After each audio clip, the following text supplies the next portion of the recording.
So week 7, the topic was for us to tell a story, to retell a story that we have told ourselves all our lives.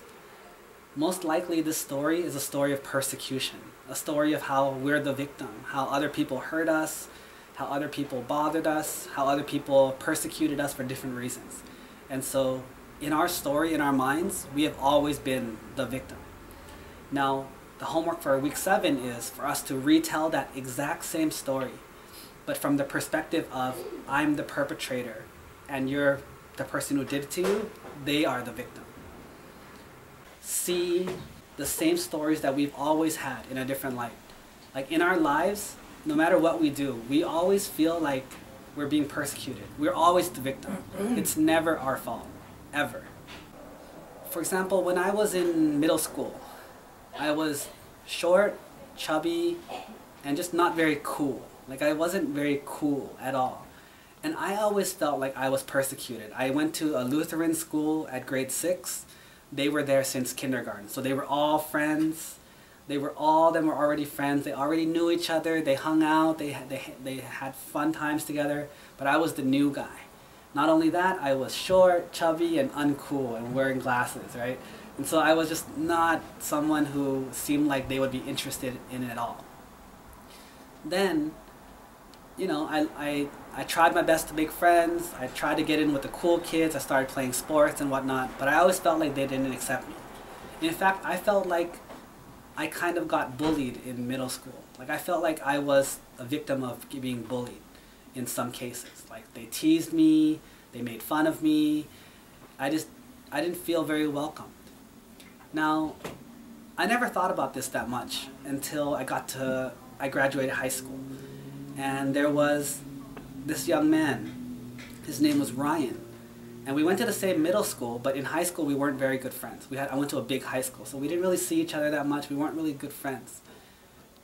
And in college, we had get-togethers of different groups, and for some reason I never ran into this guy.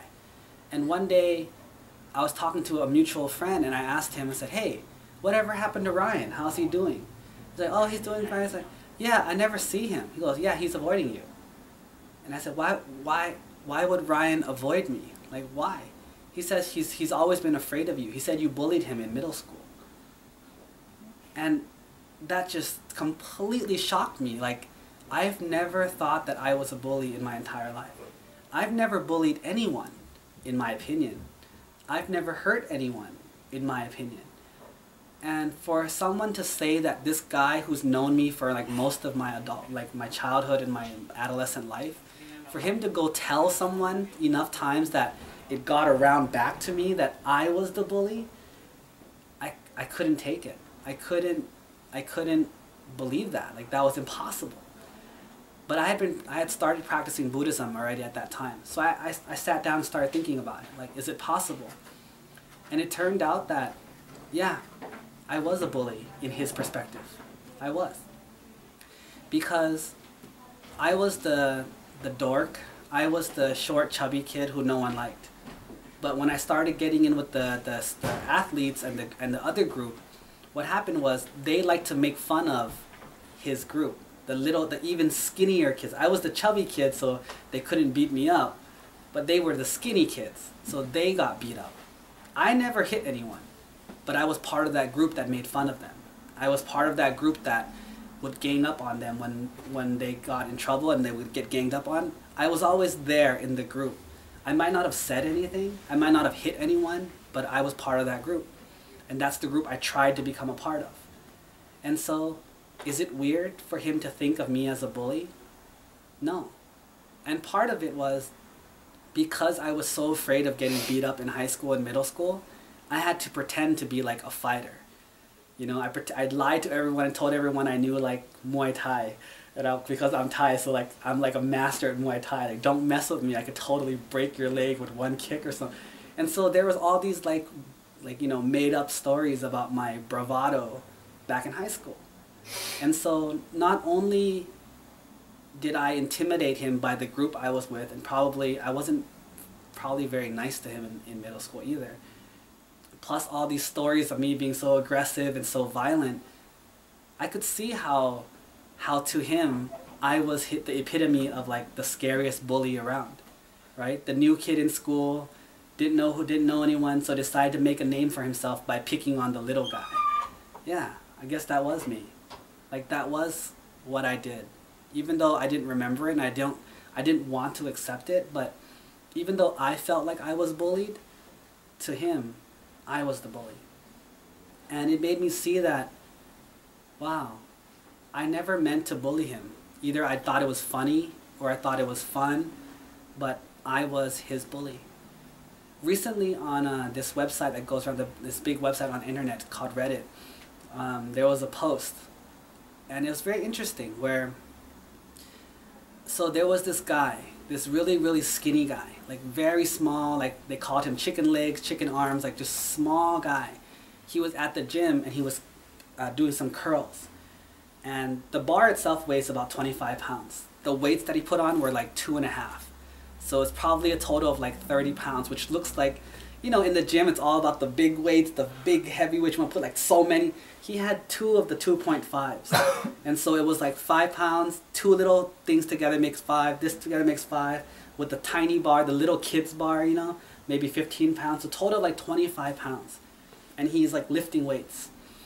Now this other guy who is a little bigger, and he was sitting in the background, he had his iPad out and took a picture of this guy and posted on Facebook making fun of this skinny guy. He goes, look at this chicken arm, chicken leg guy trying to work out. It's so funny.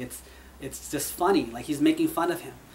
Well, what happened was he made fun of this guy, right? And then this post got put onto Reddit. And once Reddit saw it, thousands of people came out and started like attacking this guy, saying that, like, you know, you should be proud of this guy. He's out there trying to work out. He's skinny, but he's trying to get bigger. He's trying to get stronger. Instead of making fun of him, you should be like giving him encouragement. It's like, what kind of person takes an iPad to the gym to make fun of people? Like, you should be there to work. And so he got attacked so much. Like, I mean, like 10,000 people came and attacked him, like verbally online. And so when it got to the point where one of his friends who didn't even know this happened saw this post on Reddit, posted onto it, saw that it was him, and his mom saw it. So the guy's mom saw it. And the guy's mom was so embarrassed about what her son did, she called the gym and gave them his name and number. And so the gym kicked him out. So they kicked him out and said, we don't want someone with such a negative attitude at our gym. And so when they interviewed him for the news, which it actually made the news because it got so big, he said, you know what, like, if I was that, I'm fat, he's too skinny, but I'm too fat. So if I was lifting weights at the gym, you guys would be making fun of me too. So what's the difference? And everyone's like saying all this, but that's the whole point, right? Look, think about it. The chicken arm guy, right, according to this title, he was the victim of this guy. This guy claims to be the victim of the public. Now the public are attacking this guy. Now at the same time, do you see how it's just a cycle? Everyone thinks that they're the victim, but everyone's hurting someone else. Everyone hurts someone else, but everyone sees themselves as the victim. So the point of this week's exercise is for us to see how, not that we are the victim, because as seeing that you're the victim, you have no power. There's nothing you can do. All you do is feel sorry for yourself and make excuses. And you just wallow in self-pity for the rest of your life. But when you learn that you are the perpetrator or you're the person that hurts other people, at that point, you have to make a change because it's so embarrassing. Like, when I found out that I was Ryan's bully, I was very sad. Like, I was really, really sad that for 10, 15 years, someone was actually so afraid of me that he didn't want to go to the same party as me. He didn't want to be in the same room as me, or like without some kind of like big guys there to protect him from me. Where if you asked me, I would have given him a hug. I would have been excited to see him. Like, he was from my middle school. We went to the same high school together. I thought we were friends. But apparently I was his bully. And once I look back on it, yeah, I could see that. You know, the little teasing him and pushing him a little bit, you know, like, I was bigger than him. So, I mean, I was stronger. Even though I didn't feel like I bullied him, but to him, I did. and I feel bad. But what can I do? I can't go back and fix Ryan, but at least I can make sure that I don't bully anyone else accidentally or inadvertently from here on out. And that's the best that I can do, is learn from our mistakes. But if I was the victim, there's nothing you can learn from it. But when you're the person who does it, there's a lot that you can learn from it, right? I have a lot more examples, but I want to hear your examples. What examples do you guys have? Just in short, like long time ago, maybe 20 years ago, I used to be a reporter, and then at that time I was so proud of myself. On one panel discussion, the panelist was the ex-minister of agricultural and cooperative, and the researcher, and I'm one on the panel. The question at that time was, if you can choose the characteristic of the Minister of Agriculture, what would you like him to be, something like that. And my answer was, I would like him to be more smart. And at that time, the Minister of Agriculture heard that I said like that, so he fired me off, because at that time my company was hired to advertise or to tell the news of the ministry. And then at that time I feel like, okay, because I'm telling the truth, what I feel like that. And then I always tell this story, I've always told this story as that I'm a victim of him. It's 20 years ago, but 10 years ago, later on, my friend just told me that, you know what, everybody that used to know me tell that I'm so irony, I'm so aggressive. My questions just hit him, just hit anybody in the panel, just like I'm the winner. If I ask some questions and then they couldn't answer me. So at that time, I think of myself, I haven't thought that I'm acting like that before, but when my friends and several of my friends told me like that, I feel like, yeah, maybe they're right. And then after that, I look back on the tape record of mine and the other people, the other journalists. I feel like maybe they're right, because to get an answer, is no need to use the aggressive word or aggressive questions or aggressive answer to hit somebody down or to irony somebody, something like that. That's all. Good example. Who else? So I could go second. Maybe just around. Yes. So this is a story that happened during my senior year when I was in college, and it was the weekend that I usually went out with my aunts and my cousins and whatnot.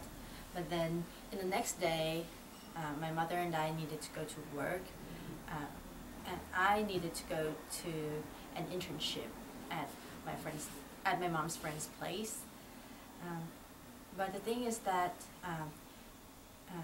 when I was going shopping with my aunt, it took my aunt and my cousins so long, much longer than I expected, for them to get their stuff and go back home. And then when I was back home, my mother was so angry at me, saying that, why you came so late? But back then I felt like I was a victim, because it wasn't my fault that I came late. It was my aunt who was so slow in shopping. And why is it that my mother blamed me? It wasn't my fault at all. But then after I studied more about Buddhism, after I thought about today's question, then I thought that, no, wait a minute, maybe it was I that hurt her at that time. Maybe it was I that did not call her to say that, oh, this shopping took so much longer than we first expected, and so maybe mom, maybe you should wait a little longer, or maybe you should tell aunt to come home right now. Or so then, as you said, if I view myself as the one that hurt others, maybe there's something I could do. Perhaps there could be something that I could have done to change the situation. Mm-hmm.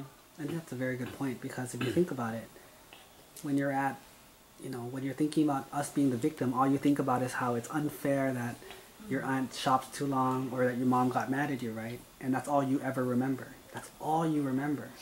But when you really think about it, there's so much more you could have done.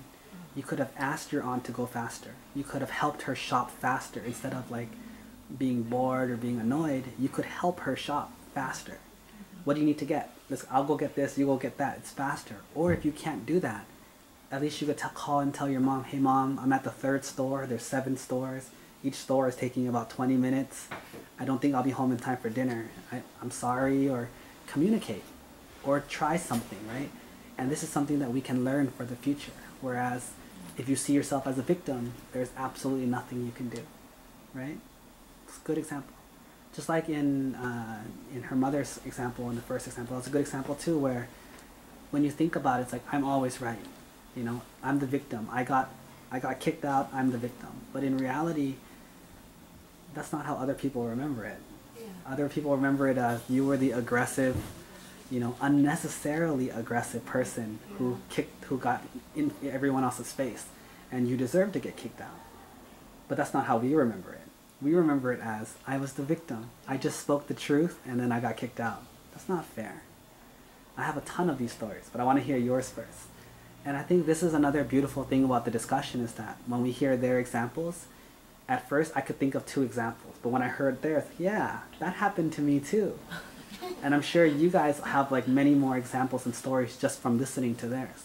So let's keep it short, but I want to keep going around the circle and keep on hearing many different examples. So who wants to go next? John? Okay. I see you looking around for victims, so I figure you're the perfect victim for me then. Okay. Actually, that story reminds me of one. And I will use that one because the story it reminds me of is maybe a good example. When I was a teenager, like many teenagers, I did a lot of things to assert my individuality and to rebel. And there was one night when I wanted to go to a party with some friends, and my parents said, no, you can't go to the party. And I said, I'm going to be responsible. I really want to go.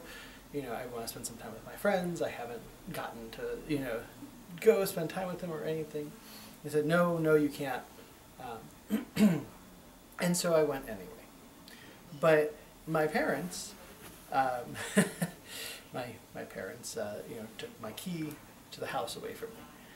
And so, I went and, and I said, well, at least, leave the door open or something so I can get back in if you're not going to let me have my keys.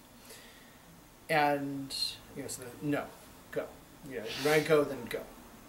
Fine. So I went. And I went to this party with my friends, and I was out late. And I came back home, and the door was locked. And the back door was locked. and the alarm was set. And I had no way to go in. And so I was obviously upset. And was like, well, I was just trying to spend a little bit of time with my friends. I went and my friend who had brought me home took me to his house, and I slept at his house. Then the next day, I went and I spent time with more friends, out, wherever. And then all of a sudden, my friend had a cell phone, and her cell phone starts ringing. And my parents had talked to her parents, because they lived a couple of blocks away, and she was absolutely livid that I hadn't come home. And was so angry that I hadn't come home, and that I was, out doing stuff, and come home right now. And so, and I ultimately ended up going home. And they were so angry. And, of course I felt like I was the victim because they had locked me out. And so I had chosen to do stuff with friends the next day so that I, was not going back immediately. I didn't have any obligations at home. And of course my parents were frightened and upset. And when I look at it now, I understand that I made a conscious decision to completely ignore their concerns for me. And you know, their concern was that there was going to be alcohol at the party, and you know, all kinds of things, and you know, what kind of trouble I could possibly get into. And you know, they didn't like the friends that I was going with because they thought some of my friends might be a bad influence, and so on and so forth. And instead of thinking about those things, I completely disregarded it. And then when they locked me out, you know, I continued to disregard it by not coming home, and you know, and by doing my own thing and not thinking of them, and not picking up a phone to call and say, "Hi, you know, I'm okay." Mm-hmm. You know, even though you know, I had tried to get in and rang the doorbell and they just ignored me. And so I always thought of myself as, you know, well, why are you mad at me? You know, you locked me out. But it was my own actions that caused that to happen. And so, not You know, the victim. one technique that helps is that if we can think about ourselves in the position of our parents. So I want everyone to think of someone that you were responsible for. So maybe John, you can think of Marin, or maybe I can think of like my students or other people. You know, you have daughters, even your mother, you know, your husband, wife, whoever. Think of someone that you were responsible for. Now put ourselves into that mother's position where like they want to do something that you know is not going to be good for them, right? Such as one of my students might want to go skydiving, or some of my students, which is not going to work out very nicely for me, but they want to go protest in Thailand. Like they want to go walk the protest, which for me, from what I know and what I've learned, you shouldn't do that. That's not going to be good for you. But they still do it. And think about it, right? Like they come home late. Like, let's say Marin goes out really late drinking with her friends. And John's like, well, I don't want you to do that, right? I don't want you to go do that. And he says, well, if you're going to do that, you know, I have to sleep early and get up for work. So I'm going to lock the door. I'm not going to leave the door unlocked so that I can get attacked or robbed at night. So I'm going to lock the door. And I can't wake up at 2 o'clock in the morning just to open the door for you just because you're coming home drunk. So please don't go, because this is my situation. And they still go. Well, what can John do? Right? In that situation, like as a father, a husband, whoever, like what can you really do? Like I have to work tomorrow at 6 o'clock in the morning. You want to go out at night and you don't have a way of taking care of yourself.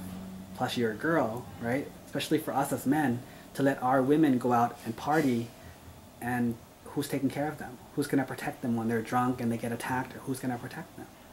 So how would you feel, right? How would you feel if that actually happened to you? Well, I hope it hasn't. she's never been attacked. I mean, somewhat similar situation actually has happened, and you know, where I had to go to bed earlier, and you know, out with her friends, and was going to get back very late. And you know, and I had some concern, and I also had some concern of, you know, okay, well, when she comes in, I'm going to wake up. You know, I'm going to wake up in the middle of the night and let you get back to sleep. But yeah, there's sometimes the concern, what could happen? What could happen to you? You know, you can't watch out for someone. You are concerned. You know, you don't know what's happening. You're not there. And but your mind can. Can you even sleep? The part where you're supposed to sleep, even for those 2 hours that you know that it's like I sleep at 10, she's out from 10 to 2. So from like midnight to 2, which is your peak sleep time, can you even fall asleep? You're just laying there like, I wonder what they're doing. I wonder who they're with. I wonder if they're okay. And so you end up not even sleeping at all at that point anyways, right? Even No, more. sure. Well, yeah, but a lot of times, like, you'll come back late. See, now Right. You'll say you'll be back by 10 o'clock. Now she's the victim, right? Right. Well, but a lot of times you'll say you'll be back by 10 o'clock, and it might be 11 or 12, and I haven't heard anything, and you know, I try not to worry too much, But you can't help it. there's I Someone mean, you I love, go, someone that you well, care about. So you now know. I want all of us to think about this. If you were the mother or you were the husband in these situations, what else kind of suffering will you experience in that situation? So for one, I'll start. For one, like I said, I won't be able to sleep. If I know that I have to wake up at 2 in the morning, I have an appointment at 6, and I have to wake up at 2 because you're getting home at 2, I know that from 10 to 2, I'm not falling asleep. I'm just waiting for you.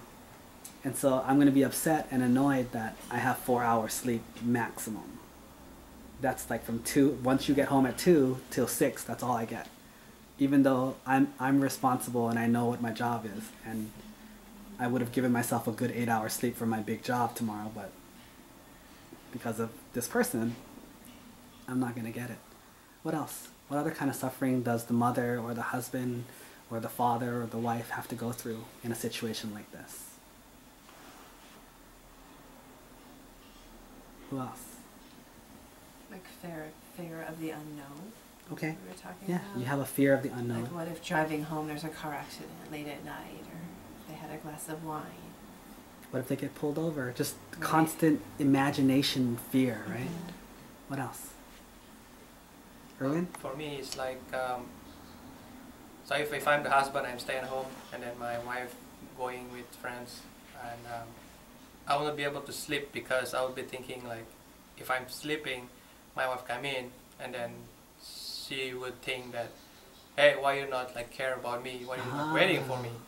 You like taking your own time, sleeping. You're not even waiting for me. And also like, if something happened to me, if I'm the wife now, if something happened to me, I want my husband to be the first, to be there. To be alert? Yeah, to be alert, or to pick me up. To be ready. To be there. If I was in hospital, I want to be like the first person that I want to see is my wife. So that's what I think. I couldn't sleep. Mm-hmm. Teresa, what other suffering would a mother or husband or father have in that situation? I'll think of one. You think of one? How about you guys? What do you guys think? I'm scared every time there's a phone call, like, oh my God, what if 911 calls and say, oh, your cousin or your mother is getting into some trouble. Yeah. So do you see how, like, from all of these examples that, like, when we talk about the story the first time, we just talk about how, like, we're suffering. It's unfair that you locked me out. But we don't realize what did we do to cause them to feel this type of anxiety or this type of fear, right? And when you look at it, it's like, well, who was actually more wrong? Now that you have a chance to look back at it, right? Who would you say was more wrong between you and your mom or dad, whoever it was? I mean, as an adult looking back, and as someone more aware, in this context, looking back, clearly, there are 100 things I could have done to make the situation not be so bad. I was wrong. Mm-hmm. I did not have any consideration of anyone but myself. Mm-hmm. And you see how, like, this is so good that he can say that is because he sees that he was the one wrong. So because of this, you no longer blame your parents for what they did, but you understand that, like, I put this upon myself. Like, I did this. It wasn't their fault. I did this. And when you learn that, then you could learn how not to be, selfish or self-centered in the future based on seeing from this point of view. Good example. So I remember this story that was told to me by someone else. Okay. This happened to someone else, but so basically there was this guy, this really handsome guy, and he was dating this really beautiful girl, but this is obviously someone else. And so one day when they first started dating, she agreed to go on a date with him, and she had to be home by whatever. So after they went on their date, they had a really good time, they were talking and everything was really nice. And so on the way home, which was normally a 5-minute drive, the drive itself was around midnight or so, and so it probably would have been a 2-minute drive considering there's no traffic. But for some reason on that particular day, that particular guy, drove really slow, stopped at every single red light, every single yellow light, he would stop. There would be no speeding to make the yellow light, even almost yellow, I'm just gonna wait here. I'm just gonna wait here in the slow lane, like the grandpa lane, I'm just gonna drive really slow. And, I'm not gonna rush, I'm not gonna speed, the speed limit's 25, I'm gonna go about 12. I'm gonna go about 14 or so, I'm gonna take my time. And that's how he drove. And when they got close to getting to the girl's house, she asked him, why, how come it took so long? Like, how come it took so long to get home? And he just smiled. He's like, I didn't even realize I was taking my time. She says, you just wanted to spend more time with me, didn't you? And then it was just kind of like a cute moment where, yeah, I guess I did. Or I guess he did, you know? Like, you don't know why or what the reasoning for it was, but I guess, yeah, just wanted to spend more time with you. So fast forward about a year into the future, I think they were getting close to breaking up at that point in time. And it was the same distance from his house to her house, was still a 5-minute drive, still about midnight. And I think he made it in about 30 seconds. He ran every red light. He took all the shortcuts he could find. And, you know, when you saw it was green, stepped on it. Yellow, stepped on it even harder. Red, let's go. Right? And it became a thing where she said, like, huh, do you remember when we first started dating, it would take you 20 minutes to take me home. Now, I can get home before I even, you know, blink my eyes. I'm already home. It's like, are you that sick of me? And in his mind, he was saying, yeah, I am. I want you home. And do you see how it's still the same girl? It's the same car. It's the same street. It's the same everything. But it's us who decides when we want to stay long and when we want to stay short. When we think it's okay, when we think it's not okay. When, like, we want this or we want that. So do you see how, in this case, it makes it so that it's not really her fault, right? Like, when you're in love with her, suddenly she's the best in the world. But when you're annoyed with her, she's the worst in the world. She's still the same person. And it's the same thing about, like, what Urban was saying when we were driving, right? Whether they cut in front of us or not, on the day that he was driving her home really slowly, he literally let every car get in front of him. Like, anybody's car who even wanted to pass, I'm gonna get out of your way. I'm gonna pull over and let you pass and let you do whatever you want. You wanna honk at me? No, go ahead. People wanna walk across the street, I'm gonna stop and let you cross in the middle of the road. It's okay, I'm not mad. But when I'm in a hurry or when I don't think like this, you can't cross in the middle of the street. That'll make me mad. You can't cross not at the red light. You can't start walking across the street on the yellow light and expect me to wait for you on my green light, you know?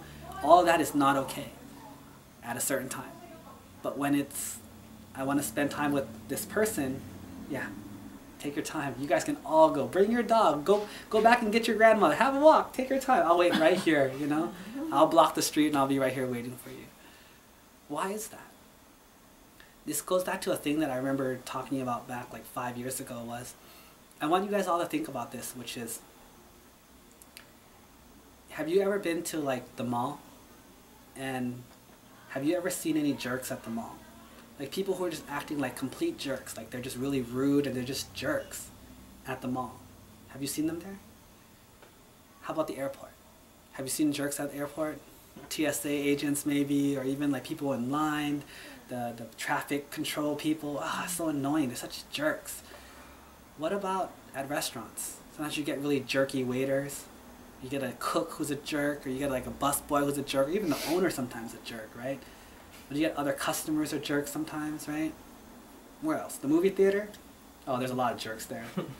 Right, talking loud in the movie theater, or making sounds, or making comments like, don't go in there. You're like, shut up, this is the movie, they're supposed to go in there, you know?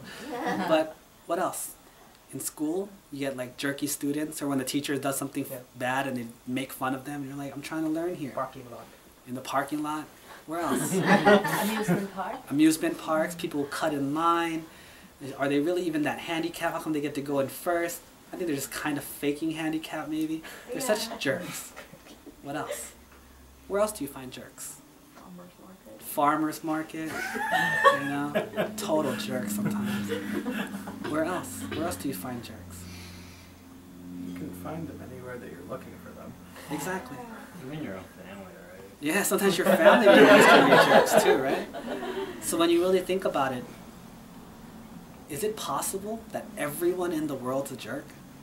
That every single person, everywhere you go, because everywhere you go, you'll find a jerk. Is it really that possible that everywhere you go, everyone, everywhere is a jerk? Or is it more possible that you just keep on detecting jerks on your own? It's just you. you're the one going around looking for jerks, and therefore you always find jerks. Just like, you ever notice that when, you know, when I realized that I was Thai, which sounds funny, but like when I got older, I didn't really know I was Thai. Like I knew I was Thai, but I didn't know what Thai really was. I didn't know what it meant, you know? And so I've never seen a Thai person in San Francisco in my entire life. Other than my family and the people in my restaurant, I've never seen Thai people. I was so positive that there was only 10 Thai people in the entire city. It was just me and my family and my couple of our friends. That's it. But once I hit college, and this is really weird because this is college. I know intellectually there's a lot of Thai people here, but I've never seen them. But once I hit college and I started identifying myself as Thai, there's a lot of Thai people here. I don't know where they must have all moved here in the last couple months because there's so many of them, right? And then not only that, it's like when I first bought my Nissan, wow, I didn't know so many people drove Nissans. Or my sister had this like Suzuki Vitara, which is like a really random car. But I started seeing them everywhere. Then my friend got pregnant. Suddenly there was pregnant women everywhere. Where were they coming from, you know? And you started noticing that, like, how is this possible? Like, how is it possible that all these things started popping up out of nowhere?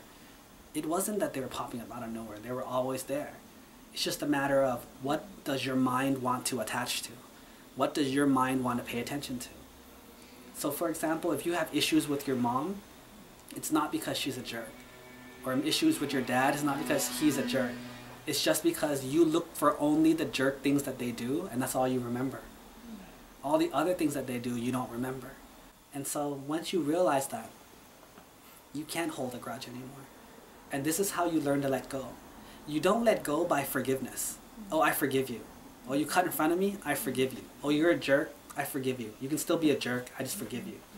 You know, you like to go out late, whatever? I forgive you. That doesn't work. Forgiveness is fake. That doesn't work. What works is when you see through your mind's eye that you are no different than them. You're just as bad or even worse than them. Once you see that, there's nothing that you can do to even make you angry at them anymore. You just feel like so embarrassed. I don't want to be like this anymore. Like, I can't believe I'm that ugly.